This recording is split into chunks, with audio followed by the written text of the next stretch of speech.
Good morning everyone. Welcome back to GK today. This is Nusrat सना.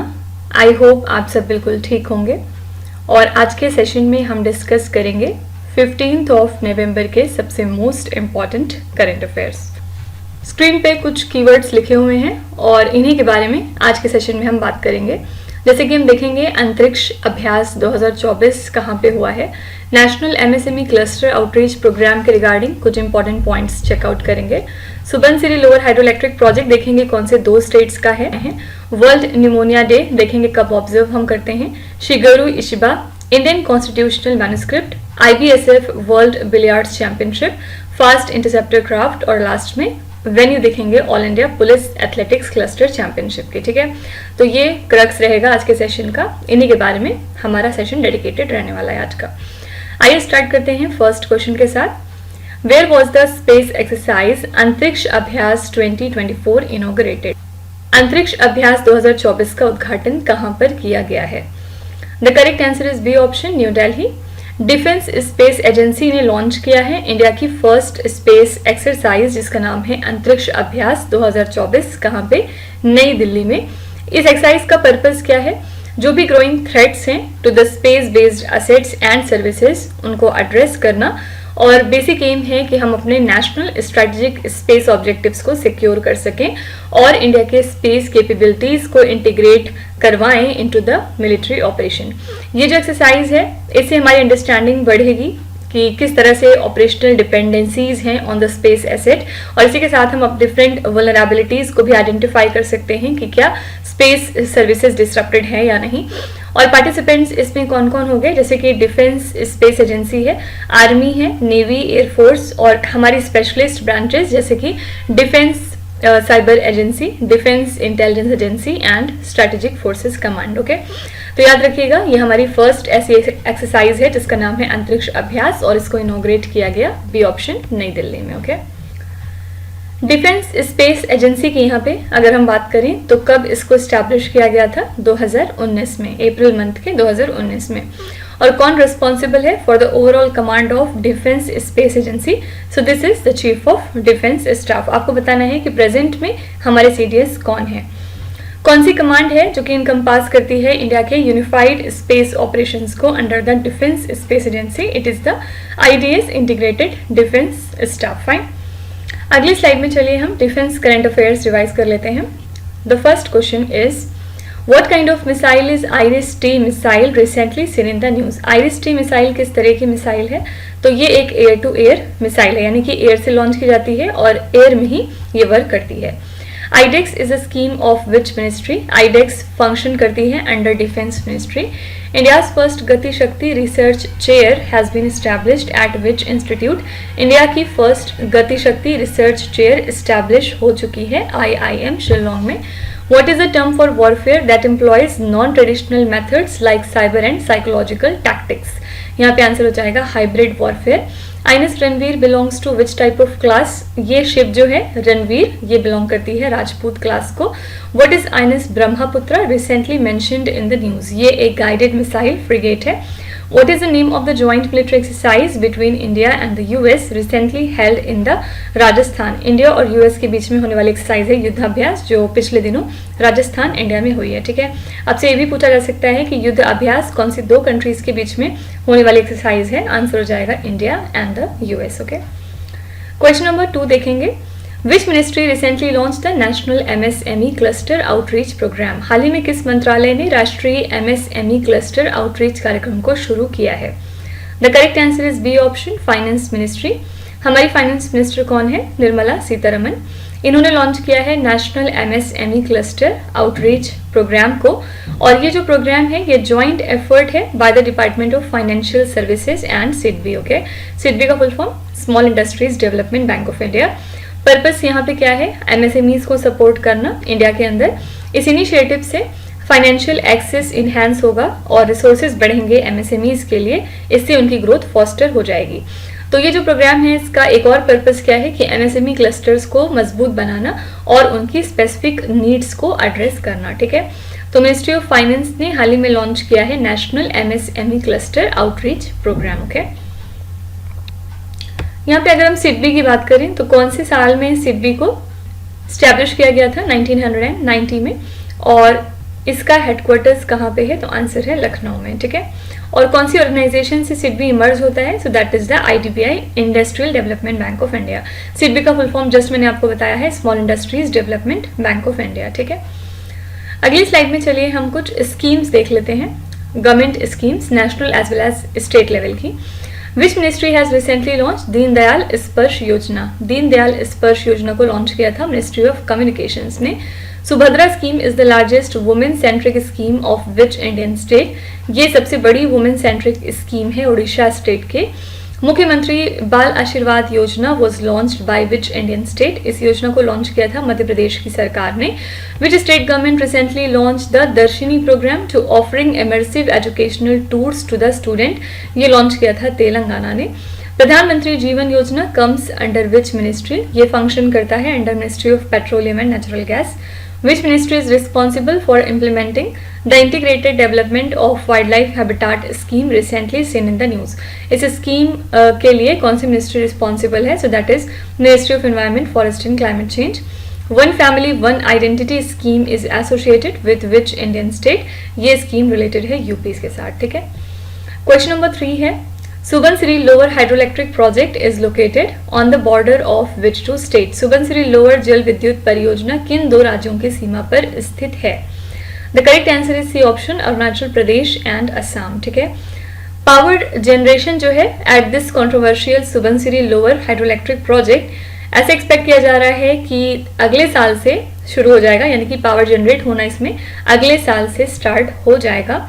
और ये जो project है ये एक तरह का ग्रेविटी डैम है under construction on the Subansiri river, जो कि लोकेटेड है on the borders of Arunachal Pradesh and Assam. ये run of river hydroelectric project है और ये लार्जेस्ट प्रोजेक्ट हो जाएगा इंडिया के अंदर जब ये कंप्लीट हो जाएगा। तो ये जो डैम है ये 116 मीटर्स हाई है फ्रॉम द रिवर बेड और 130 मीटर्स है फ्रॉम द फाउंडेशन और इसकी लेंथ है 284 मीटर्स। इसको डेवलप किया है नेशनल हाइड्रो पावर कॉर्पोरेशन ने, यानी कि NHPC ने। इस प्रोजेक्ट से हम जनरेट करेंगे 2000 megawatt of electricity from 8 250 megawatt units upon completion, ठीक है। तो Subansiri lower hydroelectric project कहाँ पे लोकेटेड है? On the border of Arunachal Pradesh and Assam. Fine. Question आपसे और क्या पूछा जा सकता है, कौन से दो इंडियन स्टेट्स हैं जहां से सुबनसिरी रिवर फ्लो होती है? तो these are Arunachal Pradesh and Assam. Subansiri river किस इंडियन रिवर की ट्रिब्यूटरी है? So that is the Brahmaputra river, okay. और इसका मेन सोर्स क्या है? तो आंसर हो जाएगा हिमालयाज, ये हिमालयाज से निकलती है। फाइन। एक बहुत इंपॉर्टेंट फेस्टिवल है जो अरुणाचल प्रदेश में मनाया जाता है, यहाँ की एक ट्राइब है जो मनाती है, it is the Apatani tribe. और इस फेस्टिवल का नाम है ड्री फेस्टिवल। बहुत बार एग्जाम में पूछा गया कि ड्री फेस्टिवल को कौन सी ट्राइब बनाती है? अपतानी ट्राइब। और कौन से स्टेट का ये फेस्टिवल है? So that is the Arunachal Pradesh, ठीक है। कौन सा एक हाई एल्टीट्यूड लेक है जो कि एक मेजर टूरिस्ट अट्रैक्शन है in Arunachal Pradesh? It is the Sela lake. अगली स्लाइड में चलिए हम कुछ नेशनल करंट अफेयर्स देख लेते हैं। The first question is, recently which state government has agreed to implement the PM Shri Schools scheme by signing a memorandum of understanding with the Ministry of Education? कौन सी state government है जिन्होंने decide किया है कि वो implement करेंगे PM Shri school scheme को ministry of education के साथ कोलैबोरेट करके? This is the Tamil Nadu. According to recent report, which states recorded the highest number of atrocities cases on Dalits? सबसे ज्यादा atrocity के केसेस हमें मिले हैं यूपी, राजस्थान और मध्य प्रदेश से दलित्स के ऊपर। Recently, which state or the union territory has declared human rabies a notifiable disease under the Epidemic Diseases Act of 1897? ये है Jammu and Kashmir. Vizhinjam international C port is located in which Indian state? ये C port है केरला में। Ministry of Defence recently signed a memorandum of understanding with which ministry to set up a dedicated telemanus cell for the armed forces? Defence ministry ने ये MOU sign किया है ministry of health and family welfare के साथ, जिसके बाद वो setup कर रहे हैं एक dedicated Telemanas cell for the armed forces. Which state received the highest number of complaints to the National Commission for Women in 2024? This is the state UP. Recently, which state has approved Prisons and Correctional Services Bill 2024? इस bill को approve किया है महाराष्ट्र की सरकार ने।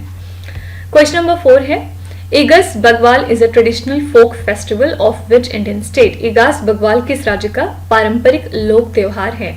ये मनाया जाता है उत्तराखंड स्टेट में। इसको आप बुद्धि दिवाली के नाम से भी जानते हैं, या इसका एक और नाम है, इट इज द हरबोधनी एकादशी। ठीक है, तो ये एक ट्रेडिशनल फेस्टिवल है उत्तराखंड स्टेट का, और ये कब होता है? दिवाली के जस्ट 11 दिनों के बाद। ओके, और इसमें हाईलाइट किया गया है रीजन के रिच फोक हेरिटेज का, साथ ही इसमें कम्युनिटीज को यूनाइट किया जाता है। ये फेस्टिवल मार्क होता है by the local customs, reverence and Joy, जिसमें कि उत्तराखंड की जो कल्चरल एसेंस है वो रिफ्लेक्ट होती है। सेलिब्रेशंस में क्या क्या है? शेयर्ड फेस्टिविटीज और ट्रेडिशनल प्रैक्टिसेस यहाँ पे ये इनकरेज करते हैं, जिससे कि कम्युनिटी बॉन्ड्स मजबूत हो सकें। और इस साल ये जो फेस्टिवल है ये 12 नवंबर को स्टार्ट हुआ था, जहाँ पे स्पेशल फोकस था उत्तराखंड का कल्चरल प्राइड। ठीक है, तो इगास बग्वाल एक ट्रेडिशनल फोक फेस्टिवल है उत्तराखंड स्टेट का। फाइन, अगली स्लाइड में आइए हम कुछ art and culture related current affairs देख लेते हैं। The first one is Chandravalli cave is located in which Indian state? Chandravalli cave है कर्नाटका में। Gotipua dance is a traditional dance form of which Indian state? ये ट्रेडिशनल डांस फॉर्म है उड़ीसा का। Saga Dawa a Buddhist festival recently celebrated in which Indian state? ये एक Buddhist festival है, हाल ही में ये सिक्किम में मनाया गया था। Shri Madhava Perumal temple is located in which Indian state? ये टेम्पल है तमिलनाडु में। Konark sun temple which was seen in the news is located in which Indian state? ये टेम्पल है उड़ीसा में। What is a sarcophagus recently seen in the news? ये एक decorated coffin या container होता है। Which state recently discovered the neolithic child burial site? Neolithic age की child burial site हमें मिली है तमिलनाडु से। ठीक है, क्वेश्चन नंबर 5 है which day is observed as world pneumonia day? किस दिन विश्व निमोनिया दिवस मनाया जाता है? The correct answer is B option 12 November. World pneumonia day हर साल हम 12 नवंबर को ऑब्जर्व करते हैं, ताकि अवेयरनेस क्रिएट की जा सके अबाउट निमोनिया, जो कि एक serious but preventable respiratory disease है। और यहाँ पे फोकस किया जाता है कि हम वल्नरेबल ग्रुप्स को प्रोटेक्ट कर सकें, स्पेशली ऐसे बच्चों को जो कि अंडर 5 हैं, और साथ ही हमारे जो एल्डरली पीपल्स होते हैं। तो इस दिन हम प्रमोट करते हैं प्रिवेंशन मेथड्स को, ट्रीटमेंट ऑप्शंस के को इम्प्रूव करते हैं, और किस तरह से जो एफर्ट्स हैं वो लिए जा सकते हैं to lower the pneumonia related death. Okay, तो हेल्थ ऑर्गेनाइजेशन, गवर्नमेंट और कम्युनिटीज डिफरेंट इवेंट को कंडक्ट या होल्ड करती हैं और कैंपेन्स ऑर्गेनाइज करती हैं, जिससे कि अवेयरनेस क्रिएट की जाए और वैक्सीनेशन को प्रमोट किया जाए। इस साल के लिए हमने थीम रखी थी every breath counts, stop pneumonia in its track. ठीक है, पूरी थीम थी every breath counts, stop pneumonia in its track.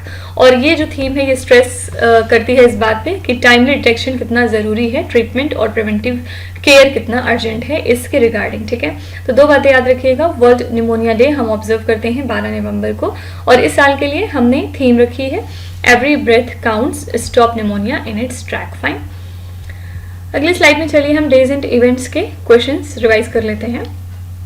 The first one is recently where was the हमारा संविधान हमारा सम्मान कैंपेन इवेंट ऑर्गेनाइज्ड? ये कैंपेन हाल ही में ऑर्गेनाइज किया गया था बीकानेर राजस्थान में।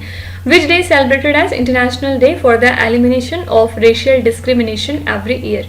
इसको हर साल हम ऑब्जर्व करते हैं 21 मार्च को। What is the theme of world liver day 2024? इसके लिए हमने थीम रखी keep your liver healthy and disease free. In case अगर आपसे पूछा जाए कि वर्ल्ड लीवर डे हम कब ऑब्जर्व करते हैं, तो आंसर हो जाएगा 19th अप्रैल। ठीक है, एनुअली हम इसको 19th अप्रैल को ऑब्जर्व करते हैं। Which day is observe as United Nations day every year? इसको हम ऑब्जर्व करते हैं 24 अक्टूबर को। Recently where was the 3rd Glasgow dialogue on loss and damage held? ये इवेंट हुआ था बॉन जर्मनी में। What is the theme of world earth day 2024? Answer हो जाएगा प्लैनेट वर्सेस प्लास्टिक। और वर्ल्ड अर्थ डे हम कब सेलिब्रेट करते हैं? 22 अप्रैल को। ठीक है, which day is observed as world arthritis day annually? World arthritis day होता है 12 अक्टूबर को। फाइन, क्वेश्चन नंबर 6 है Shigeru Ishiba has been elected as the prime minister of which country? Shigeru Ishiba को किस देश का प्रधानमंत्री चुना गया है? The correct answer is B option Japan.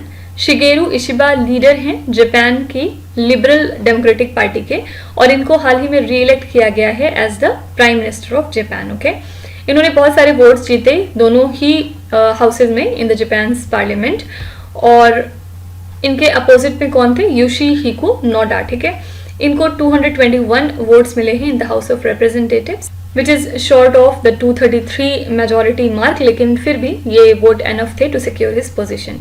Simply याद रखिएगा कि जापान के नए प्राइम मिनिस्टर कौन बन गए हैं, इट इज़ शिगेरू इशिबा। ठीक है, अगली स्लाइड में चलिए हम कुछ इंपॉर्टेंट पर्सनैलिटीज देख लेते हैं जो न्यूज़ में आई किसी न किसी रीजन से। फर्स्ट है, what is the name of the Japanese organisation that was recently awarded the 2024 Nobel Peace Prize. पिछले दिनों हमने नोबेल प्राइज की जितनी भी कैटेगरीज होती हैं उनको कवर किया था अक्टूबर मंथ में, और नोबेल पीस प्राइज दिया गया है निहोन हिडानक्यो नाम की जापानीज ऑर्गेनाइजेशन को। ठीक है, doctor Ramnarayan Agarwal who recently passed away was associated with which field, हाल ही में इनका निधन हो गया और ये एक साइंटिस्ट थे। Which Indian recently receive the IAF world space award for the Chandrayaan 3 mission. Chandrayaan 3 mission के लिए हमारे इसरो के चीफ एस सोमनाथ को यह अवार्ड दिया गया है। AJT John Singh who recently passed away belong to which field, इनका हाल ही में निधन हो गया, ये एक वाइल्ड लाइफ कंजर्वेशनिस्ट थे। Recently who was awarded the Sahitya Akademi Yuva Puraskar for Telugu, ये अवार्ड दिया गया रमेश कार्तिक नायक को। Recently Nayab Saini was sworn in as the 11th chief minister of which Indian state, ये 11th चीफ मिनिस्टर बन गए हैं हरियाणा के लिए। Recently, which Japanese animator has been honored with the prestigious Raymond Magsaysay Award for 2024?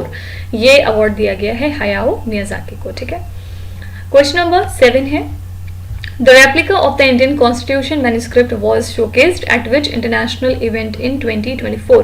भारतीय संविधान की पांडुलिपि की प्रतिकृति 2024 में किस अंतर्राष्ट्रीय समारोह में प्रदर्शित की जाएगी? The correct answer is B option, Sharjah international book fair. ठीक है, national book trust of India ने डिस्प्ले किया है prestigious replica original handwritten Indian constitution के मैन्युस्क्रिप्ट की at the 43rd Sharjah international book fair, जो कि हुआ है 6 to 17 of नवंबर तक। और इस इवेंट में हाईलाइट किया गया कि क्या इंडिया की लिटरेसी कॉन्ट्रीब्यूशंस हैं, और यहाँ पे पार्टिसिपेशन रहा लगभग 2500 पब्लिशर्स का वर्ल्ड वाइड। ठीक है, तो इस फेयर में वेरियस वर्कशॉप्स को फीचर किया गया है और इंटरनेशनल स्पीकर्स भी यहाँ पे मौजूद थे, जहाँ पे इन्होंने कल्चरल एक्सचेंज को प्रमोट किया और लिटरेरी डाइवर्सिटी को दिखाया। ठीक है, तो इंडियन कॉन्स्टिट्यूशन मैन्युस्क्रिप्ट की जो रेप्लिका है वो शोकेस की गई है at the international event of Sharjah international book fair. Okay, Sharjah international book fair कब से स्टार्ट हुआ है? 1982 में पहली बार ऑर्गेनाइज किया गया था। पर्पस क्या होता है? रीडिंग एंड लिटरेरी एक्सचेंज को प्रमोट करना। ठीक है, कौन सी ऑर्गेनाइजेशन है जो कि फंड करती है इस फेयर को? It is the department of culture and information, government of Sharjah. Okay, अगली स्लाइड में चलिए हम समिट्स एंड कॉन्फ्रेंसेस के क्वेश्चन देख लेते हैं। Recently, where was the India's progressive path in the administration of criminal justice system conference held? ये conference हुई थी गुवाहाटी असम में। Recently, where was the financial action task force meeting held? FATF की meeting हुई सिंगापुर में। Recently, where was the 4th edition of Shanghai Cooperation Organization Startup Forum organized? ये event हुआ था नई दिल्ली में। Where was the 66th meeting of Network Planning Group held? ये meeting हुई थी नई दिल्ली में again. Recently, where was the Global Summit on Spirituality for Clean and Healthy Society organized? इस समिट को कंडक्ट किया गया था माउंट आबू राजस्थान में। Recently, where was the first joint committee meeting between India and Australia held? ये meeting हुई थी Canberra Australia में। Recently, where was the Asian Future Forum held? Answer हो जाएगा हनोई इन वियतनाम। ठीक है, क्वेश्चन नंबर 8 है, Which Indian won a IBSF World Billiards Championship title in Doha, Qatar? किस भारतीय ने दोहा कतर में IBSF विश्व बिलियर्ड्स चैंपियनशिप का खिताब जीता है? The correct answer is B option, Pankaj Advani. ठीक है, ये एक एस इंडियन क्विस्ट हैं और इन्होंने अचीव किया है historic 28th world title England के रॉबर्ट हॉल को हरा के at the IBSF world billiards championship in Doha. ठीक है, इसी के साथ ही विक्ट्री मार्क करती है इनके 7th कंसेक्यूटिव टाइटल को और इनका डोमिनेंस शोकेस करती है इन द स्पोर्ट सिंस 2016। और इनकी एक्सेप्शनल परफॉर्मेंस में एक रिमार्केबल अनफिनिश्ड 147 ब्रेक भी इंक्लूडेड है, जिससे इनका स्किल हाईलाइट होता है और स्ट्रैटेजिक प्रोग्रेस इन बिलियर्ड्स। ठीक है, तो पंकज अडवाणी ने जीता है IBSF world billiards championship title, जो कि दोहा कतर में ऑर्गेनाइज किया गया। ठीक है, अगली स्लाइड में चलिए हम स्पोर्ट रिलेटेड कुछ करंट अफेयर्स रिवाइज करते हैं। The first question is, which country will host the inaugural Olympic e sports games 2025? इस इवेंट को होस्ट करने वाली कंट्री है Saudi Arabia. Who won 2 bronze medals for India at the Archery World Cup 2024? Archery world cup 2024 में 2 bronze medals India के लिए जीते हैं धीरज बोम्मा देवरा ने. How many medals were won by India in the Asian Open Pickleball Championship 2024? इसमें हमने total 5 medals जीते हैं. Recently, which Indian shooter won the gold medal in the men's 10 meters air pistol event at the Top Gun Cup? यहाँ पे ये gold medal जीता है अनमोल जैन ने. Recently, who became the first Indian table tennis player to win a WTT World Table Tennis Contender single title? तो first Indian table tennis player जिन्होंने ये जीता है वो है Shri जाकुला. Recently, which Indian stadium becomes the first BCCI accredited venue with a new hybrid pitch? ये stadium है Himachal Pradesh cricket association stadium. Shannon Gabriel, who recently announced his retirement from international cricket, belongs to which country? ये belong करते हैं West Indies को. ठीक है. Question number 9 है, which country recently received the fast interceptor crafts from India to enhance its maritime security? हाल ही में किस देश को अपना समुद्री सुरक्षा बढ़ाने के लिए भारत से फास्ट इंटरसेप्टर क्राफ्ट प्राप्त हुए हैं? The correct answer is B option, Mozambique country. India ने गिफ्ट किए हैं 2 fast interceptor craft Mozambique country को, जिससे कि उनकी मैरिटाइम सिक्योरिटी इन्हांस हो सके. और ये जो इंटरसेप्टर क्राफ्ट्स हैं ये इक्विप्ड हैं with the machine guns and bullet resistance cabins for enhanced coastal patrolling. ये हेल्प करेगा मोजाम्बिक कंट्री को टेररिज्म को कॉम्बैट करने में और इंसर्जेंसी को टैकल करने में, स्पेशली इन कैबो डेलगाडो प्रोविंस. ठीक है. तो ये जेस्चर रिफ्लेक्ट करता है इंडिया का commitment to strengthen the bilateral ties and regional security. और ये कॉपरेशन कहीं ना कहीं हाईलाइट करता है हमारे growing defence and security partnership को in between India and Mozambique. ठीक है. तो हाल ही में मोजाम्बिक ने रिसीव किए हैं ये फास्ट इंटरसेप्टर क्राफ्ट्स इंडिया से अपनी मैरिटाइम सिक्योरिटी को इन्हांस करने के लिए. ओके. अगली स्लाइड में चलिए हम इंटरनेशनल करंट अफेयर्स कुछ देखते हैं. The first question is, which country recently signed a memorandum of understanding with India to enhance the bilateral cooperation in public sector auditing? ये कंट्री है UAE. Recently, where was the 3rd edition of the Indus Egg Summit held? ये summit हुई थी US में. Recently, which country became the first Asian country to ratify ILO convention to end the workplace violence and harassment? The first Asian country to ratify the ILO convention is Philippines. Recently, which country has decided to lift the restrictions on the sale of small arms to India as an exception? ये country है Germany. Which one of the following best describes about Eastern Maritime Corridor recently seen in the news? तो ये क्या है? एक proposed trade route है जो कि चेन्नई को व्लादिवोस्तोक के साथ कनेक्ट करता है. Which country recently announced a ban on live sheep exports by sea from 1st of May 2028? ये बैन अनाउंस किया था ऑस्ट्रेलिया ने. ऑल्दो सी से ये एक्सपोर्ट जो है बैन था, लेकिन आप इसको बाय एयर ले जा सकते हैं. Recently, which intergovernmental organization has formed a panel specifically focused on critical energy transition mineral? ये है यूनाइटेड नेशन. ठीक है. चलिए लास्ट क्वेश्चन पे चलते हैं. Where was the 73rd edition of All India Police Athletics Cluster Championship 2024-25 inaugurated?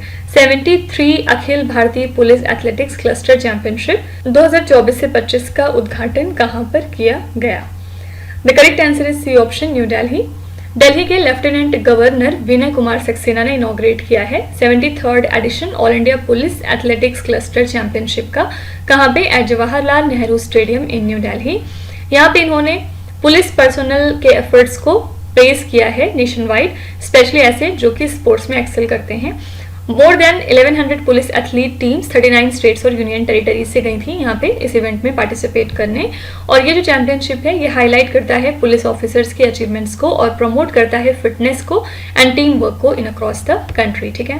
तो 73rd addition जो है all India police athletics cluster championship का ये इनॉग्रेट किया गया है, सी ऑप्शन, नई दिल्ली में. ओके. लास्ट स्लाइड में हम देखेंगे कुछ business, economy and banking related news. What is regulatory sandbox recently seen in the news? ये क्या है? ये एक लाइव टेस्टिंग है new low cost financial products की. According to recent government data, India got highest FDI from which country in 2023-24? तो recent government data के हिसाब से इंडिया को हाईएस्ट एफडीआई रिसीव हुआ है सिंगापुर से. Which city of Gujarat is being developed as India's first greenfield smart city? Answer हो जाएगा Dholera. According to the Union Budget 2024-25, how many industrial parks have been sanctioned under the National Industrial Corridor Development Program? इसके अंतर्गत total 12 parks को sanction किया गया है. Gujrai solar power station is located in which Indian state? ये station है UP में। Recently India has secured what position in the global domestic airline market? इसमें इंडिया की पोजीशन है third. India's first integrated agri-export facility has recently been approved for which port? ये approve किया गया है जवाहरलाल नेहरू पोर्ट के लिए। ठीक है, तो इसी के साथ हमारा सेशन यहाँ पे कंप्लीट होता है। हमने आज के 10 करंट अफेयर्स कर लिए हैं along with the revision part. इसी के साथ हमारे लगभग 80 to 85 क्वेश्चंस आराम से कंप्लीट हो चुके हैं। अगली स्लाइड में मैं आपको कुछ होमवर्क देना चाहूँगी एज यूजुअल, और आज का जो होमवर्क है वो डिफेंस करंट अफेयर से रिलेटेड रहने वाला है। ठीक है, तो यहाँ पे आप स्क्रीन पे 7 क्वेश्चंस देख सकते हैं। ये क्वेश्चंस ऑलरेडी हम पीछे कहीं ना कहीं डिस्कस कर चुके हैं, तो आपको इनका आंसर बताने में ज़्यादा प्रॉब्लम नहीं होनी चाहिए। तो जितने भी आपको इसमें से आते हैं आप उनका जवाब कॉमेंट्स में ज़रूर लिखिएगा। कल फिर वापस से हम लोग मिलेंगे, और कंक्लूड करने से पहले मैं फिर से आपको याद दिला दूं कि ये सारे क्वेश्चंस हमारी डेली 20 MCQ सीरीज का हिस्सा हैं in the GK today Android application. तो आप में से अगर कोई भी इनका PDF फॉर्मेट चाहता है तो वो उस कोर्स को जाके सब्सक्राइब कर सकते हैं bye paying a very nominal fees. Okay, तो चलिए फिर कल मिलते हैं कल के मोस्ट इंपॉर्टेंट करंट अफेयर्स के साथ। Till then stay tuned. Thank you so much for watching, and please do not forget to subscribe to GK Today. With this, me Nuzhat Sana signing off.